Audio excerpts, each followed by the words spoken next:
Sunday special രാവിലെ നമ്മൾ നെയ്യ് വെച്ചിട്ടുള്ള ദോശയാണ്. കൂടെ സാമ്പാറും ഇച്ചിരി മുട്ട എടുത്തിട്ടുണ്ട്.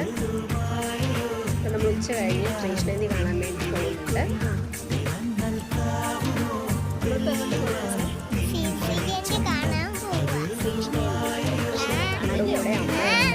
അമ്മയുണ്ട്. ആദ്യമായിട്ടാണ് അപ്പം നമ്മൾ കാണാൻ പോകുന്നത്.